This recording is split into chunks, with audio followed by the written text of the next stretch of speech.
नमस्कार. दीपक रेगे कथाकथन चॅनलवर तुम्हा सगळ्यांचं मनापासून स्वागत आणि विनंती की अजूनपर्यंत चॅनल सबस्क्राईब करायचं राहून गेलं असेल तर प्लीज चॅनल सबस्क्राईब करा. तुम्ही ऐकतोय प्राध्यापक व बोधे यांची गुलाबी पेरू ही कादंबरी आणि आज भाग 12वा.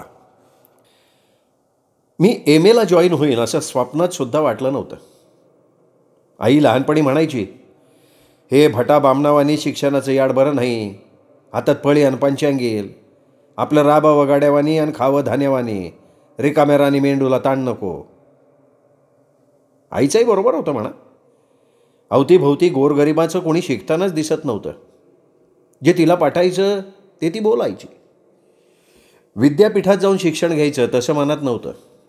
पण पार्टनरच म्हणाला, लेका भोसल्या हुशार आहेस तू, माझ्या मागून पुढे गेलास आणि आता तर माझ्यापेक्षाही 8% जास्त मार्क मिळालेत. तू जा रे MA. मी जातो आता बॉम्बेला, मला नाही करमत इथे.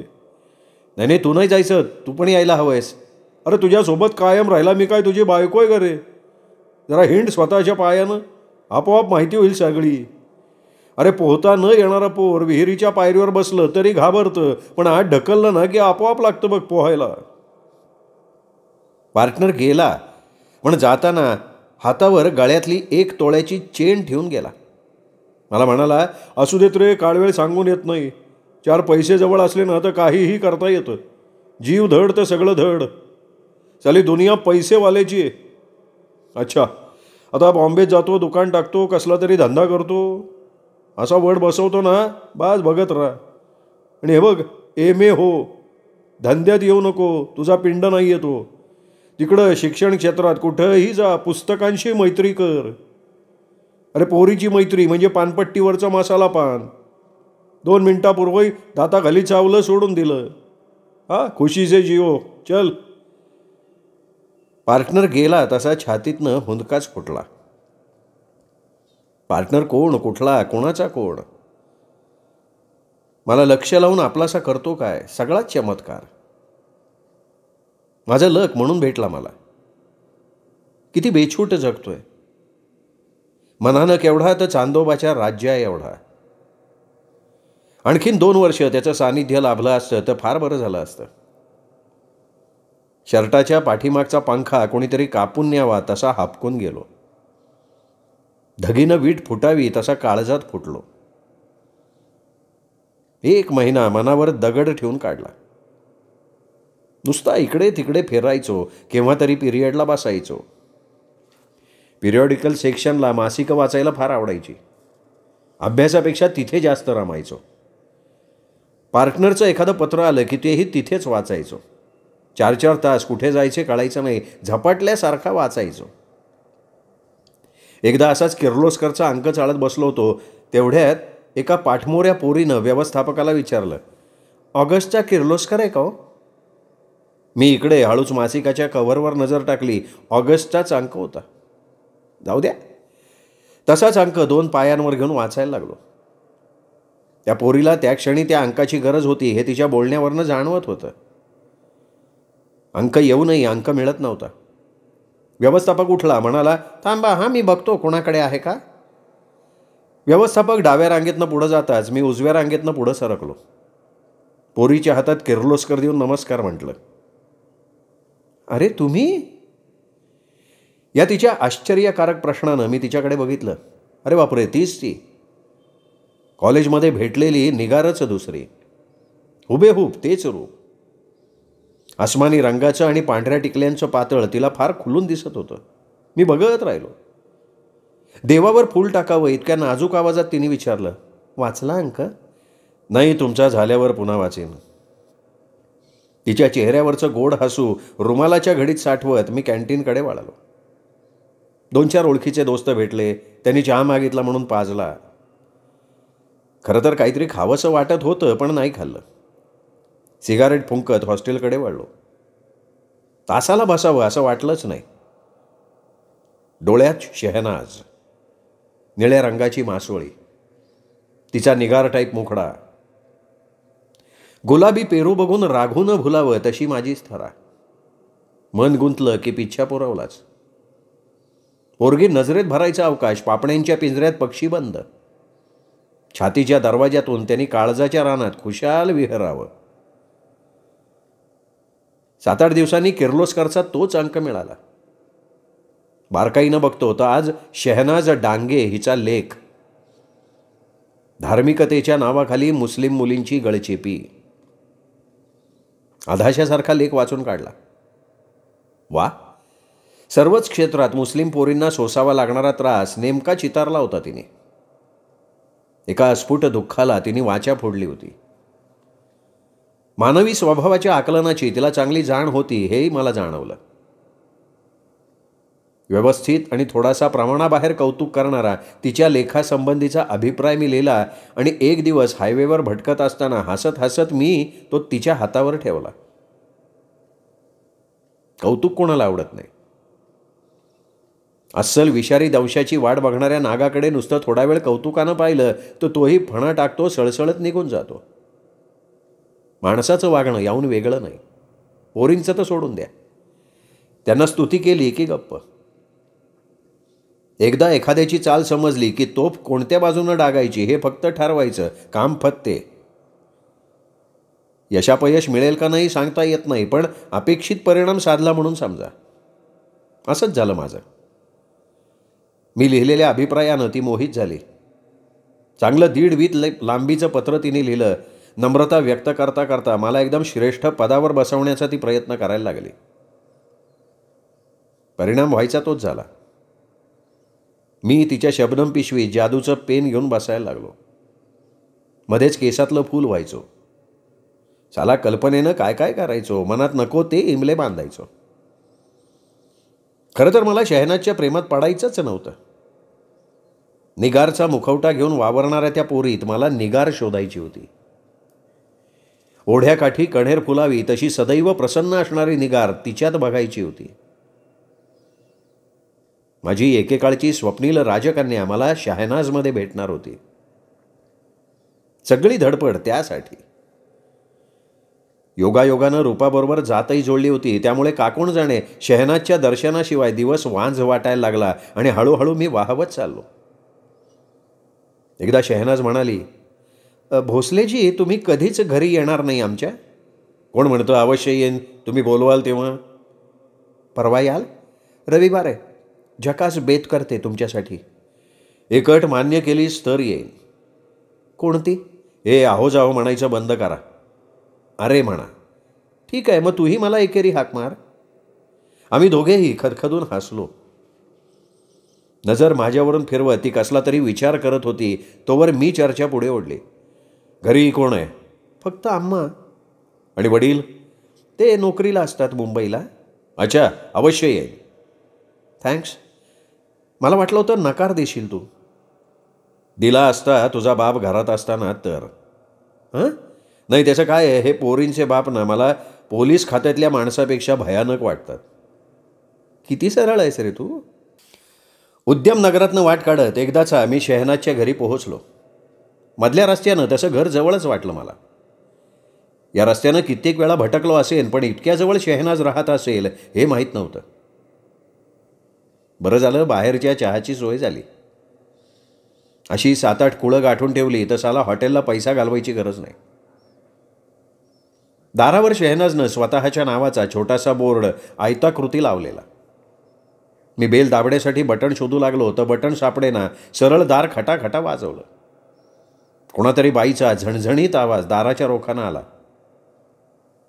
कोण आहे? मला वाटतं शहनाज माझी वाट बघत असेल, पण इथे तर शहनाजचा पत्ताच नाही. या सुंदर पोरींचा काही भरवसा नाही, केव्हा दगा देतील सांगता येणार नाही. मी विचारात गरका असताना दार ताडकन उघडलं. काळ्या बुरख्यातली बाई तोंडावरच्या जाळीदार डोबळ्यातनं गरागरा डोळे हलवत जवळजवळ ओरडली, कोण तुम्ही? मी शहनाजचा क्लासमेट आहे. काय काम आहे? भेटायचं होतं तिला. आत या. काय काम आहे बोला. नाही काम तसं काही नव्हतं, पण त्यांनी मला. पण काय? असं म्हणत बाईनं तोंडावरचा काळा चौकोनी बुरखा पटकन मागे फेकला. मी बघत राहिलो. सईदा चाची तुम्ही? कोण सईदा? मी फातिमा आहे. म्हणजे आमच्या सईदा चाचीची बहीणच तर नाही ना तुम्ही? ती मध्यम वयाची बाई चमकली तेवढ्यात आत कोणीतरी खोकलं. मी उभा थरारलो. अंगाचं पाणी झालं. आत पुरुष दिसतोय. आता पळायचं तरी कसं? सईदा चाचीसारखी तिची बहीण पण लफडेबाज असेल का? काय सांगावं? साला टाळकं फुटायची पाळी. अंदाज घेऊन मी बाहेर पडणार तेवढ्यात आतला माणूस बाहेर आला. धूर्त बाईनं दाराला आतनं कडी घातली, लाईट लावला. सगळा चेहरा निळ्या फडक्यानं झाकलेला, फक्त डांबराच्या गोळीसारखे डोळे तेवढे उघडे. त्या माणसानं माझी मानगूट पोलादी पंजात घट्ट पकडली, तिथल्या तिथे दाबली.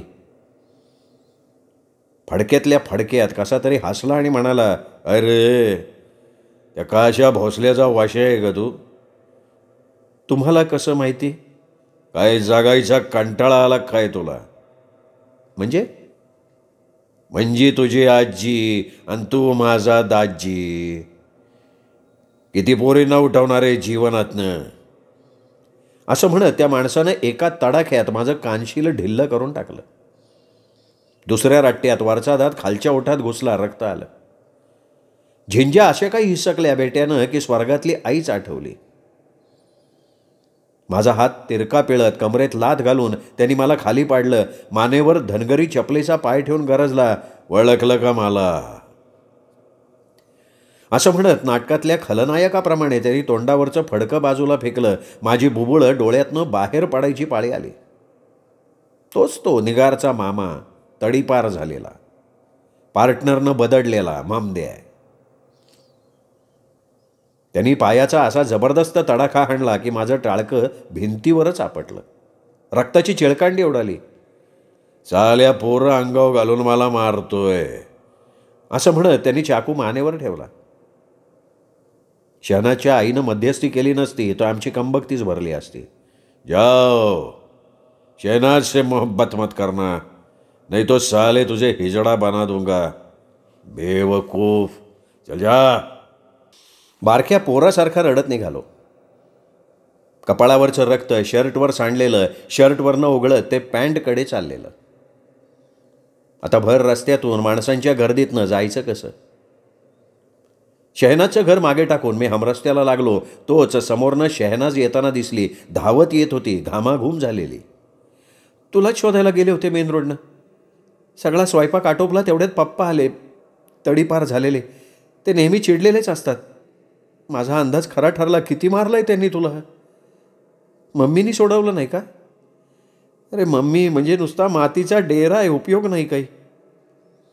तुला रस्त्यातनं परत पाठवायचा म्हणून मी बाहेर पडले आणि तू दिसला नाहीस मला. रागावू नकोस. मी मधल्या वाटेनं आलो होतो. केवढा त्रास झाला रे माझ्या पायी तुला. वसू मला क्षमा कर. माझा बाप नीच आहे. त्याला आपल्या जातीशिवाय कोणीही आठवत नाही. माझी आई त्याची सख्खी चुलत बहीण. विरोध पत्करून त्यांनी लग्न केलं. आधी आम्ही मुंबईला होतो, आता 2 वर्ष झाली इथे आलोय. रागवू नकोस तू. माझ्यासाठी जा. तो काळ तुझा खून करेल रे. रात्री 12 वाजून गेले तरी मी विचार करत होतो. निगार आणि शहनाज सख्या मावस बहिणी, पण केवढं साम्य आहे स्वभावात. आईपेक्षा एकदम वेगळ्या, स्वभावानं भाबड्या. चालतानाही पावला पावलावर सावधपणा सांभाळायची सवय लागलेली. डोळ्यात चिवताई चिवचिवत असलेल्या आणि ओठात आभाळाचं सच्चेपण. काळजात सात्विक भीती. देवा परमेश्वरा, कुठे या जगात जिवंत असलास तर या पोरींना दीर्घायुष्य दे. त्यांच्या सगळ्या अपेक्षा परिपूर्ण होऊ देत. सगळी दुनिया नष्ट करून या दोघींना जिवंत ठेवलंस तर पुढची सगळी पिढी यांच्यासारखी निष्पाप निघेल. निदान भोवतालचा चोर बाजार तरी नाहीसा होईल.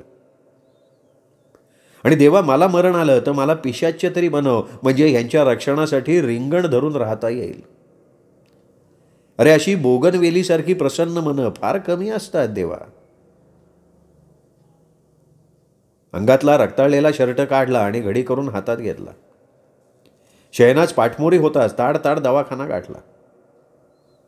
कपाळावरच्या पट्ट्या सांभाळत रस्त्यानं निघालो. ताराराणी विद्यापीठाला वळसा मारून वर विद्यापीठाकडे वळणार तोच समोर रोहिणी पटवर्धन. 2-4दा डोळे चोळले. डोळे कशाला चोळतोयस? मी रोहिणी पटवर्धन. पण इकडे कशा? का? या शहरात राहते.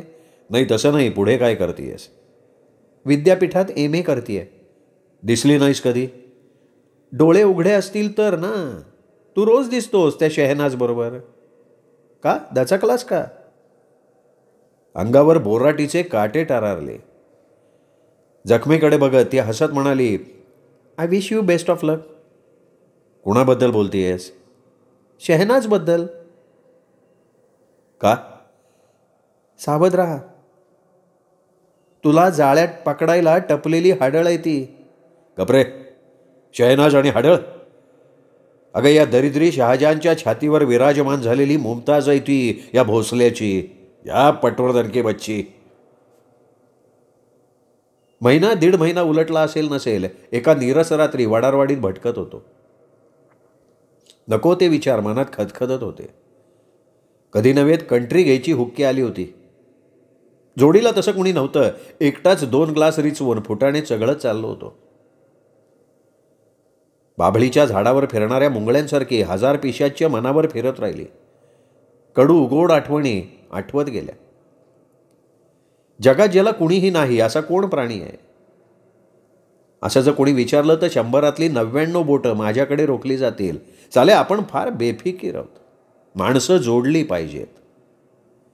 पोरींच्या बरोबर आपण पटकन स्वतःला जमवून घेतलो. पार्टनर सोडला तर बहुतेक पुरुषांना आपण झेडकारत आलो असं होऊन उपयोग नाही.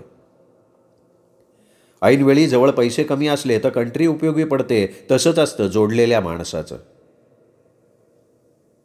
आपण असंच पहिल्यासारखं वागत राहिलो, माणसं जोडण्यात कुचराई केली तर उद्या म्युन्सिपाल्टीचे लोकसुद्धा आपल्याला आडवा तेडवा मातीआड करतील. कोल्हे प्रेत उकडून काढतील. मळीला नेऊन आरामात खातील. सांगाडा स्पष्ट होईस्तवर पोलिसांना दाद लागणार नाही.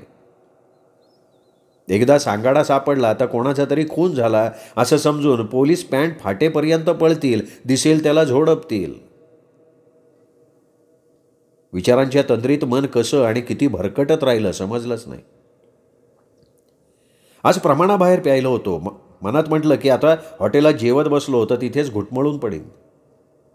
मागे एकदा रम पिऊन असा जाम झालो होतो, त्यावेळी निदान पार्टनर तरी होता सावरायला. आता कोण? 2 लाथा घालतील, ढकलतील बाहेर फळीखाली. त्यापेक्षा जेवणाचा डबा घेऊन हॉस्टेल गाठलेलं बरं. नंतर मेस बंद झाली वगैरे बोंब नको. नेहमीच्या हॉटेलात आलो. दाढीवाला पंजाबी बसला होता गल्ल्यावर. अरे सलाम साहब, रस्सा, सुका मटन, चपाती, हाफ बिर्याणी डाल के डबा दूं क्या? हां दे दो. ठीक आहे बैठो. रिक्षा सरपटत हॉस्टेलजवळ आली. तोच माझा अंदाज घेत जिन्यावरून माझ्या शेजारी राहणारा दोस्त धावत आला. अरे भोसले, तुझ्याकडे गेस्ट आलेत. माझ्याकडे गेस्ट? चालेना, आजच कसं जमलं? अरे आम्ही तुझी खोली उघडली, त्यांना आत बसवलंय. कोण आहे? एक पुरुष आहे, एक बाई आहे. अरे बापरे, मेलोच आता. मी माझी एकंदर त्या क्षणाची स्थिती साईड पार्टनरला समजावून सांगितली. स्वतःला सावरणंही मला अवघड झालं होतं. पण साईड पार्टनर चांगला, म्हणाला घाबरू नकोस, मी करतो मदत. आणि इकडे डबा, वॉश घे, थोडा फ्रेश होऊन ये. साईड पार्टनर प्रति परमेश्वर वाटला. माणसं चांगली असतात, जोडली पाहिजेत. 50 वेळा डोक्याला पाणी मारलं तरी डोकं गरगरत होतं. सावधपणे पाऊल टाकलं तरी पाय लटपटत होते. डोळ्यांवरची झोप हटत नव्हती. सरसरून जांभया येत होत्या. सगळं हॉस्टेल उलतं पालथं होतंय असं वाटत होतं. तरीही गार पाण्याच्या सपकाऱ्यानं जरा बरं वाटत होतं. अहो, आपली मेस बंद झाली का? आवाज. मग आता गेस्टच्या जेवणाची व्यवस्था? थांबा, मेसमनला विचारतो. तो मेसमनला विचारायला गेला आणि चक्क 4 कप्प्यांचा डबा भरून घेऊन आला. मला रडू आवरेना. मी त्याचे पाय धरले. त्याला म्हणालो, आज तुम्ही माझी आबरू सांभाळली. आता जरा उतरली होती. दोन्ही हातात डबे सावरत आत गेलो. कुठलं गाव आपलं? कोण आपण? डबे खाली टेकवत न पाहता मी विचारलं. साल्या लाद घालीन पेकाटात. या वाक्यानं तडकलो. डोळे ताणून बघतोय तर कॉटवर पार्टनर. अशी कडकडून मिठी मारली म्हणता आईच्या कुशीत शिरून रडावं तसा रडलो. अरे पण टपाल न पाठवता कसा आलास? आल्या आल्या शिव्या बिव्या नाही द्यायच्या. सिस्टरला आणली होती अंबाबाईच्या दर्शनाला. आत्ताशी माझ्या लक्षात आलं पार्टनरनं सोबत एक बाई आणली. समोर बघितलं, गोल चेहऱ्याची, कमालीची, नाजूक, आटोपशीर उंचीची गोड पोरगी बसली होती. पार्टनरपेक्षा 2-3 वर्षांनी मोठी, नजरेत जरब होती. अरे बघतोस काय भडव्या, माझी बहीण आहे ती थोरली. नवऱ्यापासून घटस्फोट घेतलाय तिने. मोठी करारी जिद्दीची आहे. वाईट वाटतंय मला. वाईट वाटून उपयोग काय? पोकळ सांत्वन काय दिवसाला 10 जणांकडनं कुणीही करून घेईल. हे असली फालतू भाषा नको आहे. लग्न करतो का हिजेशी? घाबरू नको रे. लगेच मानेवर खडा ठेवून भोवल्यावर नाही उभा करत तुला. साला सगळा समाज नासलाय. आत एक बाहेर एक. तू आलास का लगेच भांडायला? आईला माझ्या खोलीत माझीच हजामत. राहिलं आमची काय सोय केली का नाही? काय एकटाच झोकून आलाय?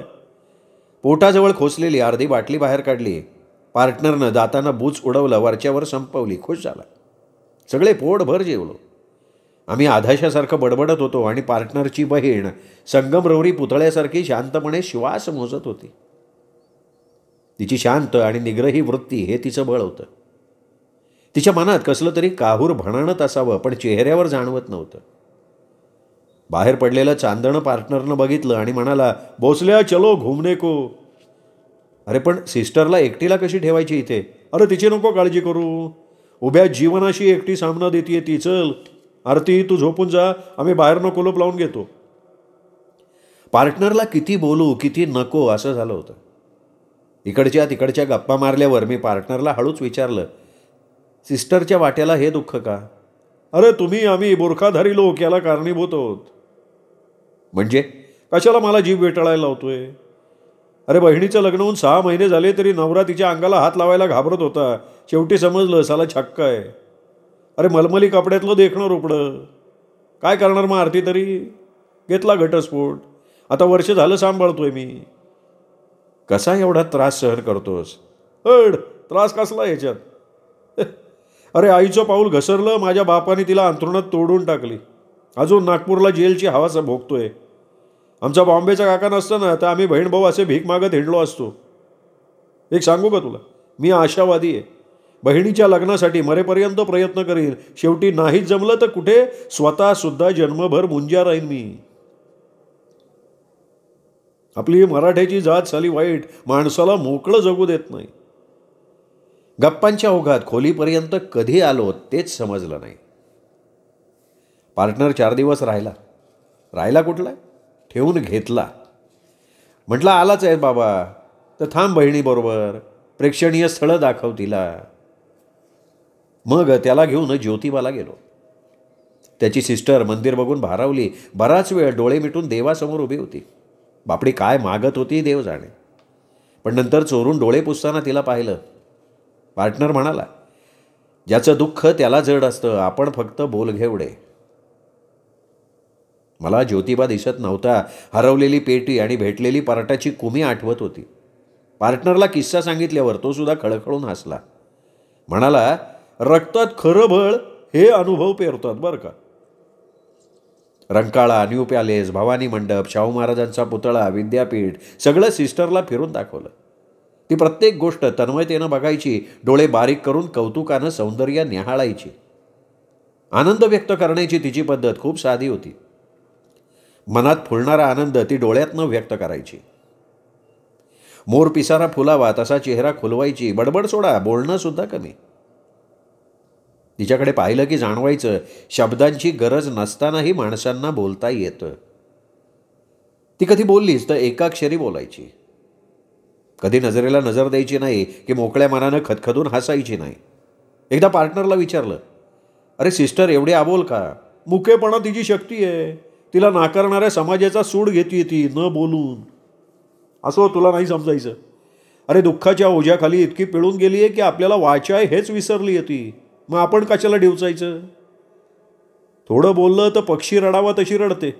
जाऊ दे म्हटलं, आपण तिला सावरायचं नाही तर कुणी सावरायचं? त्या दिवशी मन कळंजून गेलं.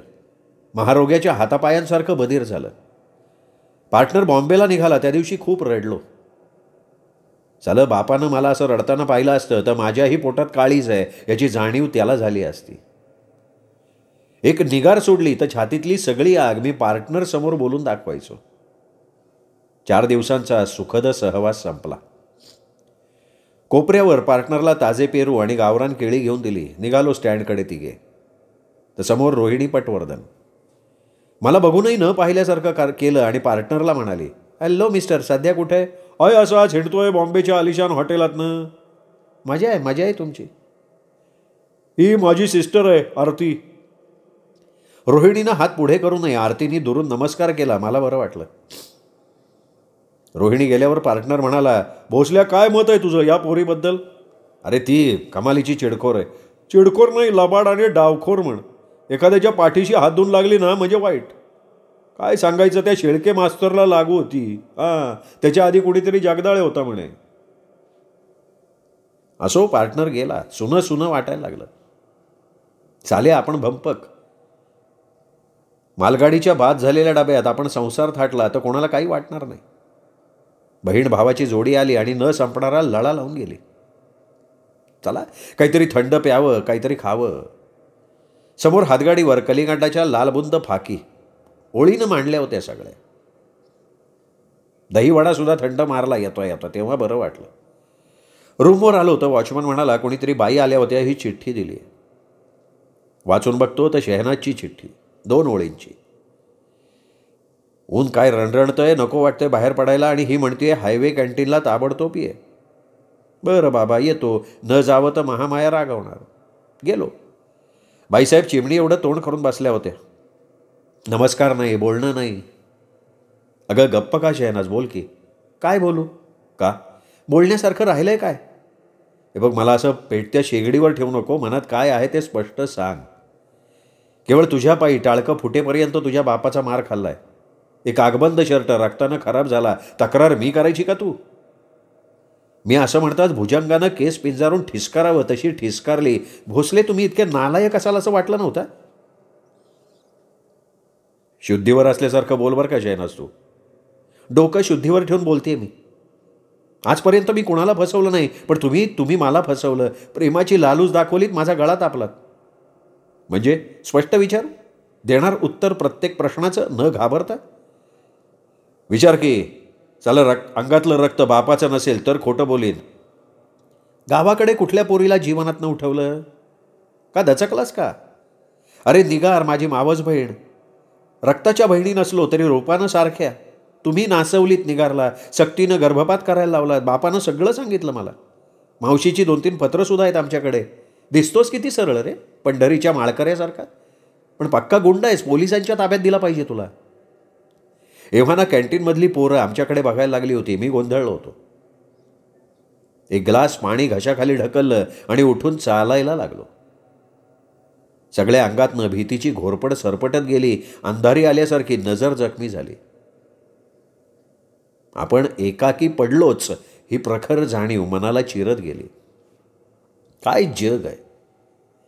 माणुसकीच्या प्रेमापोटी मान तोडून द्यावी असा माणूसच भेटत नाही. संधी भेटली तर नशीब आड येतोय. मग माणसानं वागायचं तरी कसं? तसाच फरफटत अंबाई डिफेन्सकडे वळलो.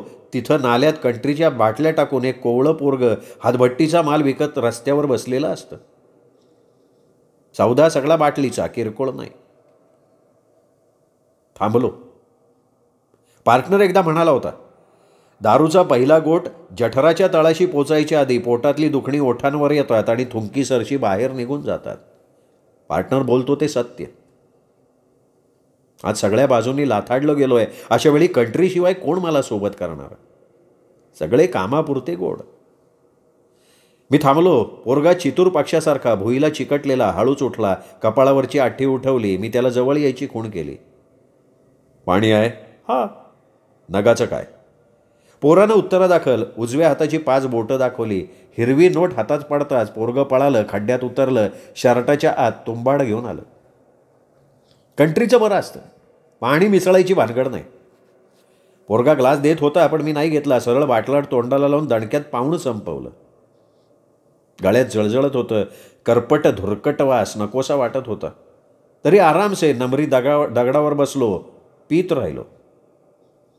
जवळून 4-5 फूट रुंदीचा डांबरी पट्टा गेला, वर जाऊन मेन रोडला मिळाला. "यो बे उल्लू के पठ्ठे, रास्ते में शराब पीते हो क्या?" असं म्हणत एकानं दाढवान गवसून झनाटा हाणला. बाटली हिसकली, तोंडाकडनं पोटात खुपसली. "चल पोलीस स्टेशनावर." आणखीन 4-5 पोलीस आले. खड्ड्यात इकडे तिकडे हुडकू लागले. मनात म्हटलं, बरं झालं जवळजवळ बाटलाड संपवत आणलं होतं, नाही तर 5ची नोट वाया गेली असती. मी काय बडबडत होतो माझं मला समजत नव्हतं. पोलीस वाक्यागणिक ठोसा हाणत होता, माझ्यापेक्षा इरसाल शिव्या देत होता. समोर फौजदार बघितला, गळाटल्यासारखा झालो. साहेबाचे पाय धरले, त्यांनी एक लाथ कंबरड्यात घातली. झटक्यात बापाचा बाप आठवला. 2 वादड्यात त्यांनी मला आडवं करून टाकलं. शुद्धीवर आलो तेव्हा बाहेर काळोख होता आणि मी गजाआड होतो. या कुशीवरचा त्या कुशीवर होताना हाडं करकरत होती. खांद्यात निब्बार कळ आली, ती खाली घोट्यापर्यंत सरकत गेली. माकड हाड कमालीचं ठणकत होतं. दात ओठ खात होतो. मनातल्या मनात कंट्रीची आई माई उद्धारत होतो. सकाळी 9 वाजता जबाब लिहून दिला. गुन्ह्याची लेखी कबुली दिली. साहेबाचीच नाही तर तमाम पोलीस जातीची माफी मागितली. साहेब कुठला ऐकतोय? हे मेला असून पितोय बडव्या, आमच्या चान्सलरला फोन लावतो. मी गयावया करायला लागलो. तसा म्हणाला, रडू नको पोळचटागत, क्वार्टात काढाईन. मी म्हटलं, आता हा काही सुखासुखी सोडणार नाही, 100चा तुकडा मागेल तेव्हा सोडेल. साहेब मी त्यातल्या नाही, कधी नव्हे ते आज पेलो. मी MAचा विद्यार्थी, ऐका की माझं. कशाला शिकतोय तू? हे असले धंदे करायला वय? कंट्री पितो काय रे हरामखोर? ते दारू विकणाऱ्या पोराचं नाव सांग म्हणलं तर तयार नाही तू, आणि वर सोडा म्हणतोय. रोजचा जाऊन डोसत असेल भाडव्या तिथं, पण नाव नाही सांगणार तू. चांगला अल्सेशियन कुत्राच आणतो, चावायला लावतो तुला. कुत्रा या शब्दानं अंगावर काटा आला. काय साले पोलीस आहेत का गुलबाकावलीतले राक्षस आहेत? खूप चडफडलो. पदरच्या पैशाची ढोसून वर किती व्याप. पावटे, जरा होत असेल तर टाक की मिटवून. त्यांची भाषा मला समजत होती, पण खिशात फक्त 12 रुपये होते. तेवढ्यात कोण सोडणार मला? आत्ता खिशात 100ची नोट असायला पाहिजे होती. अंगावर फेकली असती फौजदाराच्या. गजाला पाय आडवा लावून मी विचार करत होतो तर पोलिसानं उजव्या पायाच्या घोट्यावर दांडकं आणलं. त्याला उठ, साहेबांनी बोलावले. साहेबानं डोळे रोखून एकदा नीट निहाळलं. सगळ्या अंगावर रोलर फिरवावा तशी नजर फिरवली. डोळे वटारत ओरडला, मी शिकल्या फेकल्याला जुमानत नाही. शहाण्यानं शहाण्यासारखं राहावं. पुन्हा जा अशा पिलेल्या अवस्थेत आढळला ना तर उलटा टाकून तोंडात शेण घालेल काय? मला सोडलं हेच खरं वाटेना. खिशातले 12 रुपये तसेच होते. मला डाफरणारा साहेब मऊ कसा झाला? कोणीही मध्यस्थी न करता यांनी सोडलं कसं? मला काही समजेना. काही का असे ना, एका कठीण दिव्यातनं बाहेर पडल्यासारखं वाटत होतं. पुन्हा शराबच्या मोहात गुंतायचा नाही असा निश्चय केला. बाहेर पडलो. कोपऱ्यावरच्या वडाखाली गुडघ्यात मान घालून एक पोरगी रडत बसली होती. तिच्याकडे बघायला लागलो. तोच हवालदार म्हणाला, अरे उधर जा, तुमको जामीन रहने वाली लड़की वो बैठी उधर, रेड साडीवाली. जाऊन बघतो तर शहनाज. अरे शहनाज, तू इकडे कुठे? चल उठ, रडू नकोस, माझं चुकलंय. मी तिच्या दंडाला धरून उठवलं, हॉटेलात नेलं. थंड लिमका घशाखाली जाताच दोघेही ताजेतवाने झालो. माझा हात हातात घेऊन शहनाज म्हणाली, भोसले तू काल कॅन्टीनमधनं बाहेर पडलास, मी पाठोपाठ आले. तू दारूची बाटली त्या पोराकडनं घेतली, मी पाहिली. काय करावं समजेना. मी तुला हाक मारली पण वारा उलट वाहत होता, त्यामुळे कदाचित तुला माझी हाक ऐकू गेली नाही. मी तुझ्यापर्यंत येत होते पण पोलिसांचा गराडाच पडला अचानक. तशा अवस्थेत तुझ्या मागोमाग आले असते तर पोलिसांनी मला अडकवलं असतं. तरीही काल येऊन गेले मी पोलीस स्टेशनवर. साहेब दाद लागून द्यायला तयार नाही म्हणून आजही आले, सकाळपासून थांबले. भोसले अरे इतका का रागवलास माझ्यावर? हीच पारख केलीस का माझी? अरे मी कितीही बोलले तरी शेवटी तुझी आहे, लाथाडू नकोस मला. तू म्हणशील तिथे यायला तयार आहे मी. आपण लांब जाऊ, घरकुल उभारू, तू नोकरी कर, मी संसार सजवीन, घराला घर पण आणीन. शहनाज कल्पनेत वाहत चालली. तिच्या चेहऱ्याकडे बघत मला निगार आठवली. संयमी शांत निगार. काल 4 चौघात शहनाजनं केलेला अपमान आठवला. मन विषण्ण झालं. शहनाज बोलत होते, मी फक्त हां हूं करत होतो. आपण कुठेही गेलो तरी पाण्यावरच्या बर्फासारखे आधांतरीच राहणार. ना माणूस जोडणार ना देव घडवणार. सांभाराच्या कुंड्यातल्या कुचक्या पाण्यासारखं सदा उपेक्षितच राहणार आपण. त्या पाण्याचा निदान कातडं भिजवण्यासाठी तरी उपयोग होतो, आपला उपयोग शून्य. झाडावर फेकलेला दगड दुबळक्यात अडकून बसावा, धड तो झाडाचाही न व्हावा आणि जमिनीपासूनही दुरावावा, अशी आपली तरा झाली आहे. शहनाजचं स्वप्न भंग करत हळूच विचारलं, किती पैसे चारलेस फौजदाराला? तिने फक्त 2 बोटं वरती केली. अरे बापरे, 200 रुपये? कुठे आपल्या बापाचे आहेत? पप्पानं डल्ला मारून आणलेले. अरे म्हणजे मला शेवटी त्या चोराचे, गुंडाचे उपकार पाठीवर का परमेश्वरा असा छळतोयस रे मला? शहनाज तोंड वासून माझ्याकडे बघत राहिली. मित्रांनो, हा भाग इथेच संपला. शेवटचा आणि 13वा भाग उद्या. तोपर्यंत नमस्कार मित्रो.